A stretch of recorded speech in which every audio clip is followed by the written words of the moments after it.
Hey there, y'all, and welcome to today's Daily Down and Dirty. My name is Fairlight. Welcome to Airy Fairy Tarot.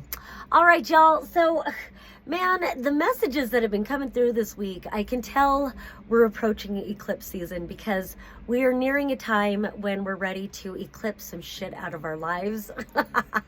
For sure. Because the cards that came up, I guess I'll call it Commencement. That's the name of one of the cards that came out.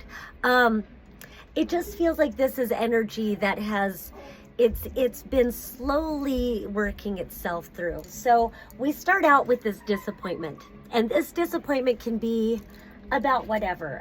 It could be about a relationship. I almost get the feeling it's about a relationship just because of one of the cards. But you know what? We could have all kinds of disappointments. We could be disappointed that a business didn't work out, or a job, or disappointment that a relationship didn't work out. We can be disappointed in our families. We can be disappointed in whatever it is.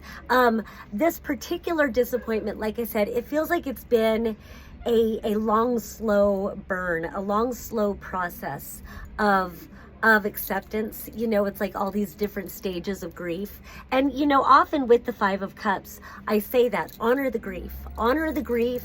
You don't want to repress this. You definitely want to honor it, but it's kind of frustrating when you're honoring it and it's like, okay, but it won't go the fuck away, and you try to continue on with your life. But it does look like there's movement finally. So we progress from disappointment to logic, and from logic to confusion, and from confusion to commencement. So I kind of want to break these down. Going from disappointment to logic, I think there was a recognition that something wasn't working out. And so we go into our minds. Sometimes we have to get out of our hearts, get out of our hope. We have to take the rose-colored glasses and see situations for what they truly are, rather than for what we were animating them to be, what we were projecting onto them to be. And so isn't it interesting that we do move through these different phases where we see what it is, we're logical, we're like, nope, this ain't working. But then we go right back into confusion because the heart wants what the heart wants. And sometimes, the heart wants, wants disappointment. No, the heart doesn't want disappointment. The heart wants to believe, but so often, we get deep into psychology and whatever, and how we replay out our childhood wounds, looking for resolution to that. And so often the resolution is changing the pattern, but the heart thinks that, reinforcing the pattern is what it wants. And so, while our hearts are the most powerful, expressions of who we are, we do have this logical mind to keep things in balance. And so, again, it's like we move into logic, right into confusion, like, but why? Why did it even have to happen in the first place? And then if you look very closely at this, it's to break us wide the fuck open. And I love that there's this lightning, this violet purple lightning. And so that in itself, colors speak so much to it. We've got this yellow stone. So yellow speaks to our solar plexus, our personal power, the Dantian, as it's been called. So it's that solid yellow structure, and then we've got this violet purple lightning. The violet purple correlates to our crown chakra. That's where we interact with the flow of our divine spirit. But also, like, I do light work and I use violet purple flame. It's very powerful in transmuting negative energy or transmuting lower vibrational energy, alchemizing it into higher vibrational frequencies. And so sometimes when you're working with trauma, it's you want to use caution because light work is powerful, but you can sit and visualize yourself inside of a violet purple flame, and it will burn a lot of that bullshit. It'll bring a lot of that stuff to the surface. Just know that when you're initiating this process, you are surfacing it. You're still going to have to deal with it. It just can accelerate that dealing with. And so I would say when you're going to do practices like that, you definitely want to make sure you're, putting live food into your body, raw fruits and vegetables, drinking lots of water, if you can be in nature and go for a good hike or, you know, a run or a walk or whatever, to help burn that energy off and process it faster. Also, violet purple flame. I didn't know I was going to talk so much about violet purple flame, but whatever. Also, I'll put it on the very edge of my aura. I create kind of aura boundary filters, not so much walls. We don't want to wall ourselves in because we don't want to limit our expansion, and we definitely don't want to hold the energies in that need to fucking go. But I use, you know, different, almost like concentric circles of light and color frequency. And then on the very edge, I'll put a violet purple flame, again, because it burns through lower vibrational energies. And so when people approach me and approach my aura, they have to confront that energy within themselves, and then they have to make a decision if they're going to walk through that. And I do watch people approach me and then they get turned away. So if you're into light work, you know, that's light work 101, I guess.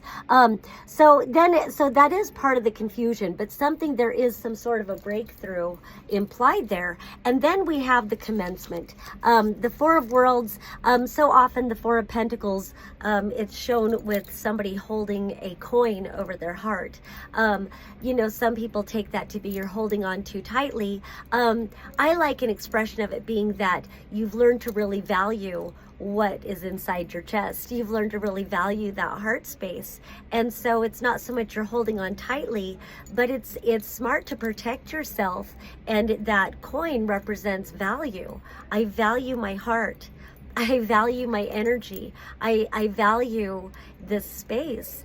And you've got to really show that you hold value for this space. And so it does feel like with all that you've been through, it was a big lesson in personal power, in boundaries, and also, and both of these are cards of boundaries all of a sudden. And well, this one really is. And so it's important to have those boundaries. And of course, everything in balance. You know, you don't want to be so closed off that you never allow any connection with that heart space. Of course you want connection, but you want that connection to be of value. People and situations, energies that truly see your worth and value that. So then we've got this Ace of Cups, and that's why I thought maybe this was about a love connection because of those cards, and then this. And so it feels like whatever this was, whether it was a relationship, whether, again, anything that was this disappointment that put you into this intense process that feels like it's been a long time in this process. Eventually it does teach you that self-worth. It does teach you, and that's where you are opening this heart space. Cups is emotions. It's water. It's love. Self-love, divine love, truly allowing that divine love to flow through you and receiving, and that divine love comes from you pouring into yourself, you nourishing and nurturing yourself. And again, then others are permitted when they meet you there, when they meet that frequency, when they meet that level of value that you hold for yourself. And then we end with the High Priestess. And I love, with all this water energy that we were talking about, one thing that really caught me in this, you know, looking at the card today, is right at her mind, right at her head level, is this, and its level-headedness, is this still lake where there's a sailboat. And so it really does show a stillness of the mind. Water is very yielding, and you're much more able to receive. And also there's something about this reflectiveness, and that's been a message throughout the week too, about inner reflection, self-reflection, really reflecting on situations. And so, and also it just feels like there's some sort of a perception. This dolphin kind of wants to speak too. Dolphins to me represent joy. They're very vocal beings, and they're very, so it's like finding your own song once again. And in this self-reflection, in this yielding to this greater joy, I also want to like validate, I feel like this is wanting to validate that probably this entire process, there has been validation, there's been confirmation about that logic and why the whole disappointment began in the first place.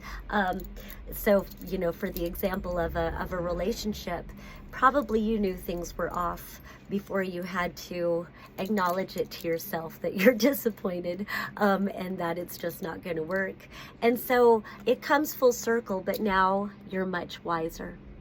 All right, that's all I have for today. Peace and love until next time.